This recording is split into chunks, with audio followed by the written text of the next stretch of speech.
It was one of those nights where the rain seemed to have no end, hammering down as if the sky itself was crying. The streets were nearly deserted, except for the occasional car that splashed through the ever-deepening puddles. The rhythm of the wipers against my windshield matched the racing of my thoughts. I had been working late at the office, caught up in sketches and measurements for a design that still wasn't coming together. Architecture had been my calling since I was a teenager, but tonight, it felt like my creativity had hit a wall. The frustration was a weight in my chest as I drove through the storm, my headlights barely cutting through the thick curtain of rain. As I turned onto a quieter street, my eyes caught something unusual on the sidewalk ahead. At first, it was just a vague shadow, a blurred shape against the dark backdrop of the storm. As I got closer, the scene came into focus, and my heart sank.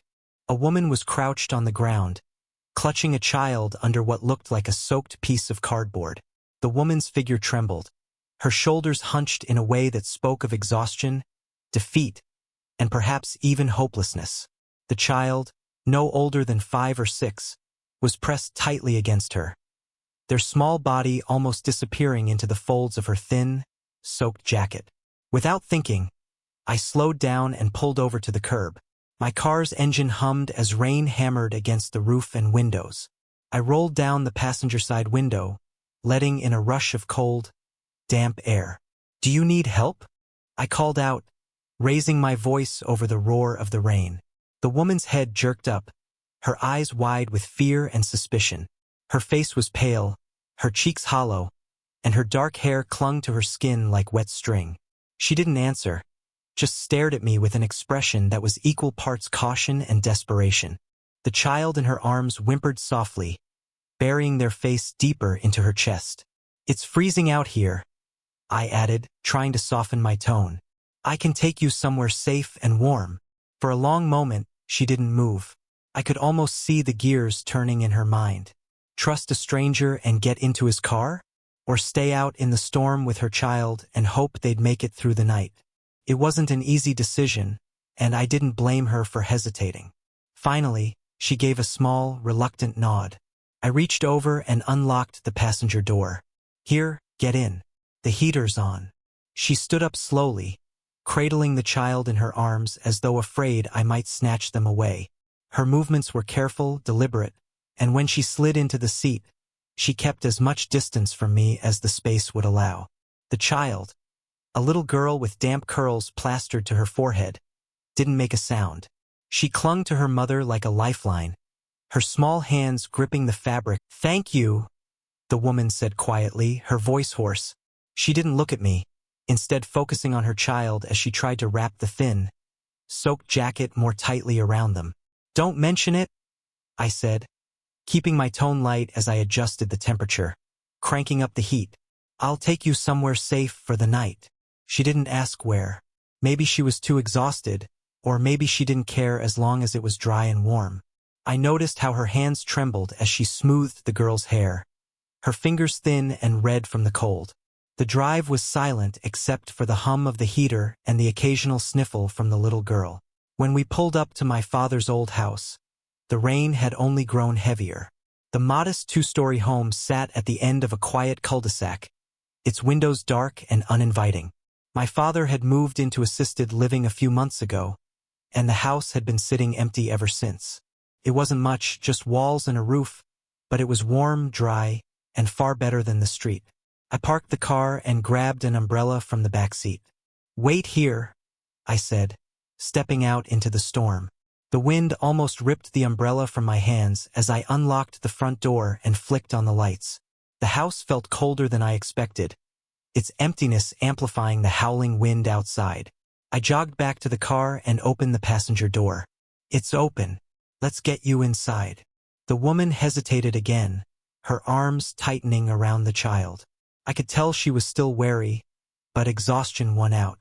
She stepped out of the car, her shoes splashing into a puddle as she followed me to the door. The little girl's head remained buried in her shoulder, too tired or frightened to look up. Inside, I set down the umbrella and shrugged off my jacket.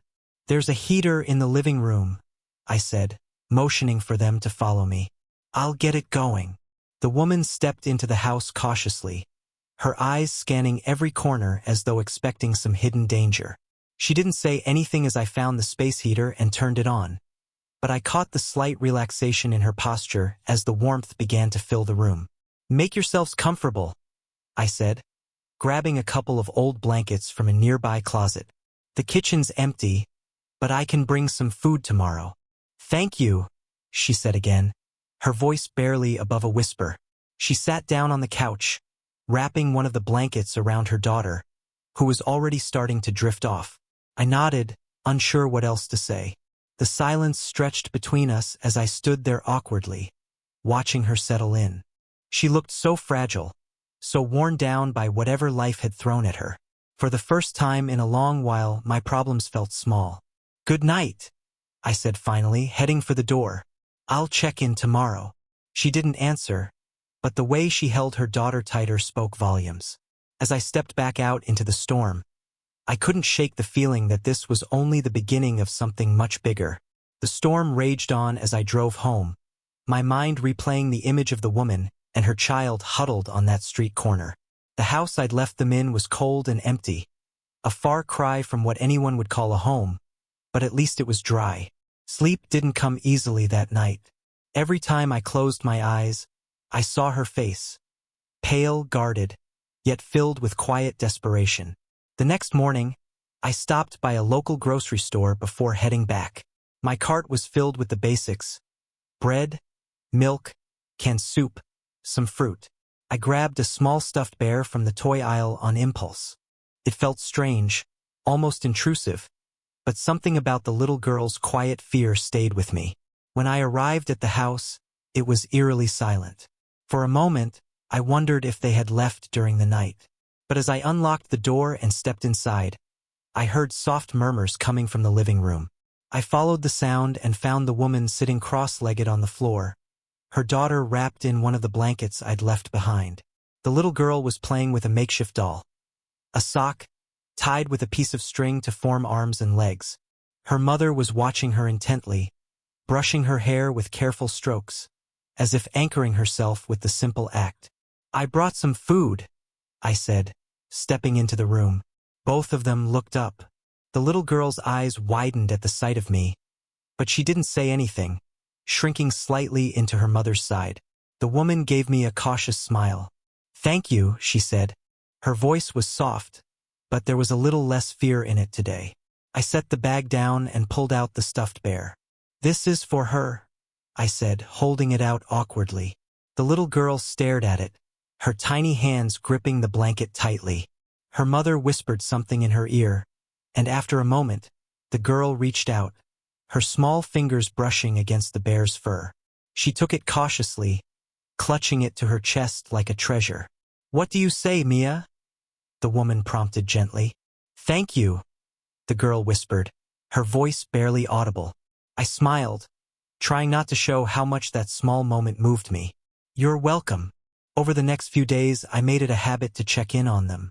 Each time I visited, I brought something: groceries, clothes, toiletries. Slowly, the house began to feel less empty, though it still bore the marks of years of disuse. The woman introduced herself as Stella. She didn't offer much about her past, and I didn't press her. All I knew was that she'd been struggling for a long time, moving from one bad situation to another, trying to keep her daughter safe. It was clear she wasn't used to kindness from strangers, and it took time for her to let her guard down. Mia, on the other hand, warmed up faster. The stuffed bear quickly became her constant companion, and she started to greet me with shy smiles whenever I arrived. One afternoon, I brought her a box of crayons and some coloring books. She lit up in a way I hadn't seen before, her excitement spilling over as she immediately sat down to draw. "That's the happiest I've seen her in months," Stella said quietly, watching her daughter with a small, wistful smile. "Kids need space to be kids," I replied, sitting across from her. "It's the least I can do." For a moment, Stella looked at me, her expression unreadable. "Why are you doing this?" she asked finally. Her tone wasn't accusing, just curious. I thought about how to explain the pull I felt to help them. "I don't know," I admitted. Couldn't leave you out there. Stella nodded, her gaze dropping to her hands. Not many people would have stopped. Maybe they should, I said. For the first time, I saw something in her eyes soften. A flicker of trust, maybe even hope. It wasn't much, but it felt like a step forward. The weeks passed, and Stella and Mia slowly became a part of my daily life. Each time I visited, the house seemed a little less cold, a little less empty. Stella had started taking small steps to clean and organize, making the space livable in ways I hadn't expected. It wasn't much, just a few flowers she picked and placed in a jar, or a neatly folded blanket on the couch, but it gave the house a sense of purpose again. Mia's presence brightened the place in ways only a child could. She had taken over the living room floor with her drawings, each one a burst of color that contrasted sharply with the gray, weathered walls. Her favorite subjects seemed to be houses, simple, boxy homes with slanted roofs and smoke curling from the chimneys. I asked her about them once. "This is where we're gonna live," she said matter-of-factly, pointing to a drawing of a bright yellow house. Her voice was so small but filled with such certainty that it made my chest ache. "And where is this house?" I asked. She tilted her head, as if the answer were obvious. "I don't know yet. Mommy says we'll find it." I glanced at Stella, who was sitting nearby, folding some of the clothes I'd brought over. She avoided my gaze, pretending to focus on the task at hand. That evening, as Mia napped on the couch, Stella finally opened up a little more. We were sitting at the small kitchen table, the rain from earlier in the day still drumming softly against the windows. "I've been thinking a lot about what you asked me," she began, her voice hesitant. "What did I ask?" I replied, genuinely confused. "Why we were out there, that night." I didn't say anything, waiting for her to continue. Her hands were clasped tightly in her lap, and I could see the tension in her shoulders. "My family, they disowned me when I got pregnant with Mia," she said after a long pause. "I was young, stupid. Her father, he left before she was even born.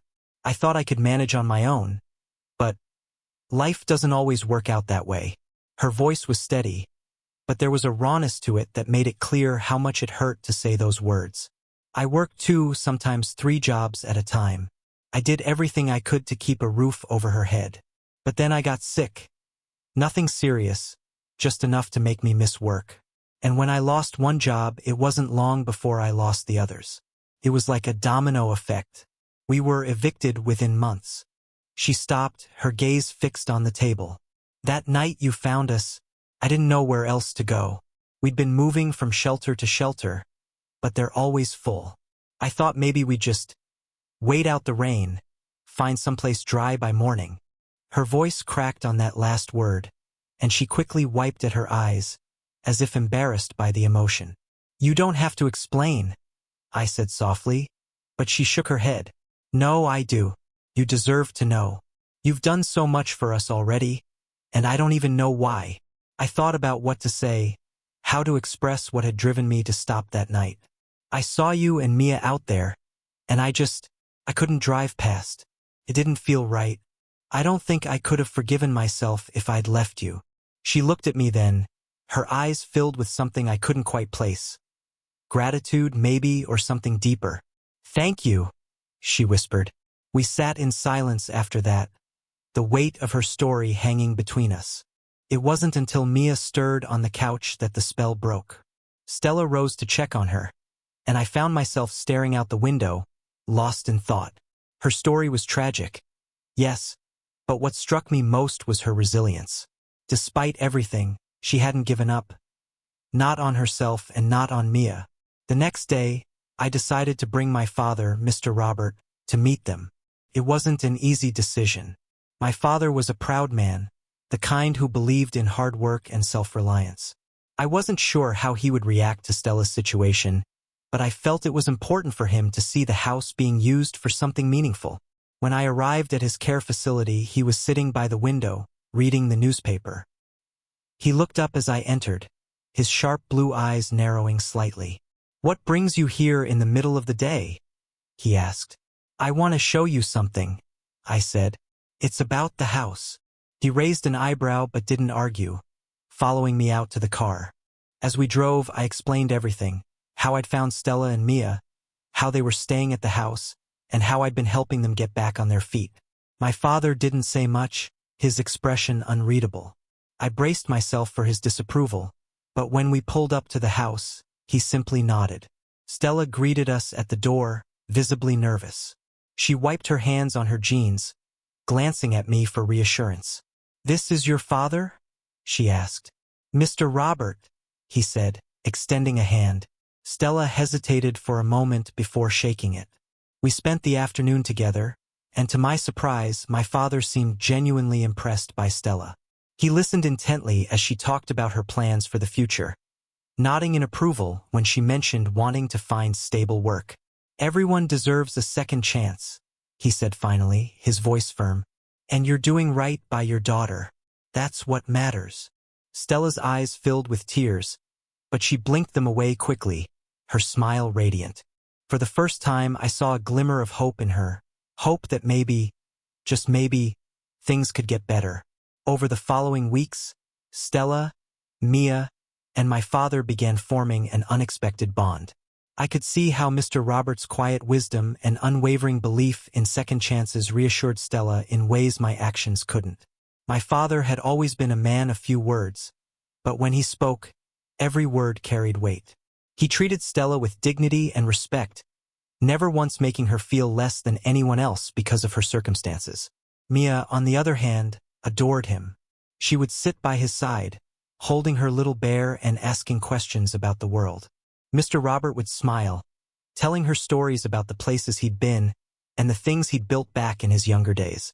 Seeing my father like that, with a child clinging to every word he said, was like stepping into a time machine.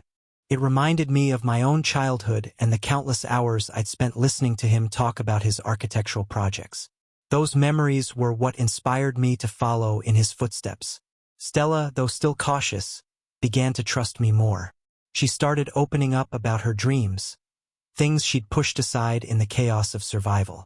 One afternoon, as we were clearing out the old storage room in my father's house, she found something that brought a bittersweet smile to her face. It was an old drafting board, one my father hadn't used in years. She traced her fingers over the smooth surface, her eyes distant. "When I was younger," she began, her voice quiet, "I wanted to be an architect." Her words caught me off guard. "Really? I didn't know that." She gave a small laugh. "It feels like a lifetime ago. My father was an architect, and I used to sit in his office watching him work. He had this incredible way of taking something ordinary and turning it into art. I wanted to be just like him." "What happened?" I asked gently. She sighed, setting the drafting board down carefully. "Life. My father passed away when I was 16, and everything fell apart after that. My mother couldn't handle the grief, and I had to grow up fast. College wasn't an option anymore. I had to work to keep a roof over our heads." Her words hung in the air, heavy with unspoken regrets. For a moment, I didn't know what to say. Then an idea struck me. "What if it's not too late?" I asked. Stella frowned. "What do you mean?" "What if you went back to school, studied architecture, like you always wanted?" She shook her head quickly. "Adam, that's not realistic. I have Mia to think about. I can't just—" "Why not?" I interrupted. "Mia's doing fine now, and you've got my support. You don't have to do it alone." Her eyes searched mine, as if trying to gauge whether I was serious. "It's not that simple." "No," I agreed, "but it's possible. You're strong, Stella. You've already overcome so much. If anyone can do it, it's you." She didn't say anything, but I could see the idea taking root in her mind. It was a small flicker of hope, fragile yet undeniable.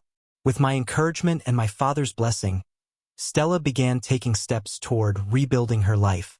We enrolled her in a local community college's architecture program, starting with a few online classes so she could balance her studies with taking care of Mia. Watching her dive into her coursework was inspiring. She spent hours at the old drafting board, sketching designs and reading textbooks I'd loaned her. Her passion for architecture was undeniable, and I couldn't help but feel proud of her. Mia, too, was thriving. With a stable roof over her head and a sense of security she hadn't known before, she blossomed into a curious, playful child. She loved watching her mother work, often sitting beside her with crayons and paper, drawing her own colorful interpretations of buildings. One evening, I came by the house to find Stella and Mia working side by side at the drafting board. Stella was explaining the concept of scale, using a ruler to measure out precise lines, while Mia nodded seriously, mimicking her movements. The sight warmed my heart in a way I hadn't expected. "How's the budding architect doing?" I asked, stepping into the room. "Which one?" Stella replied with a grin, nodding toward Mia. "She's decided she wants to design castles." "Castles, huh?" I crouched down to look at Mia's drawing. "This one's beautiful. You're a natural." Mia beamed, her cheeks flushing with pride. "Mommy's teaching me. She's a great teacher," I said, glancing at Stella. She smiled, and for the first time, it felt unforced, free of the weight she usually carried. Around this time, Stella's life took another unexpected turn. I invited her to an event hosted by a prominent local architecture firm.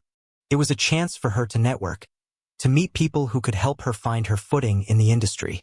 Stella was hesitant at first, worried about how she'd be received, but I reassured her that she belonged there as much as anyone else. The event was held in a sleek downtown gallery, the walls lined with architectural renderings and scale models. Stella was visibly nervous as we walked in, her hand clutching her purse tightly. I stayed by her side, introducing her to colleagues and mentors I thought she'd connect with. It was during one of these introductions that everything changed. Stella was speaking to Lillian Hart, a renowned architect whose work she'd admired for years. As they talked, something passed between them, a flicker of recognition that neither of them could ignore. "Your name," Lillian said suddenly, her voice trembling slightly. "What did you say your last name was?" Stella hesitated. "Johnson. It was my father's name." Lillian's face went pale. She looked at Stella with wide eyes, her hand covering her mouth. I think I know who you are." "What?" Stella asked, confused. Lillian took a deep breath, her hands shaking. "I had a daughter, a long time ago. She was taken from me when she was just a baby. Her father, he didn't want me to keep her, and I was too young, too scared to fight him. But I never stopped searching." The room seemed to freeze as Lillian's words sank in. Stella's expression shifted from confusion to shock, and then to something deeper, something raw and overwhelming. "Are you saying?" Stella whispered, her voice breaking. "I think you're my daughter," Lillian said, tears streaming down her face. The revelation shook Stella to her core. She and Lillian spent hours talking, piecing together the fragments of their shared history. It was an emotional whirlwind, filled with tears, laughter, and moments of disbelief. For Stella, it was like finding a piece of herself she hadn't even known was missing. Lillian, too, was overwhelmed. She had spent decades wondering what had become of her daughter, haunted by the decision she'd been forced to make. Reconnecting with Stella was a chance to heal wounds she'd thought would never close. Their bond grew quickly, and with Lillian's encouragement, Stella found new confidence in herself. She began to see her dream of becoming an architect as not just possible, but inevitable. Lillian became both a mentor and a mother to her, guiding her through her studies and sharing her own experiences in the field. As Stella flourished, so did her relationship with Mia, Mr. Robert, and me. Our little makeshift family grew stronger, bound not by blood but by shared struggles and the love we'd built along the way. Watching Stella deliver her first public speech at her graduation, a heartfelt, tearful tribute to the people who had believed in her, was one of the proudest moments of my life. In the end, Stella's journey was one of resilience and redemption. It reminded all of us that even in the darkest times, there's always hope. And sometimes the family you find is even stronger than the one you're born into.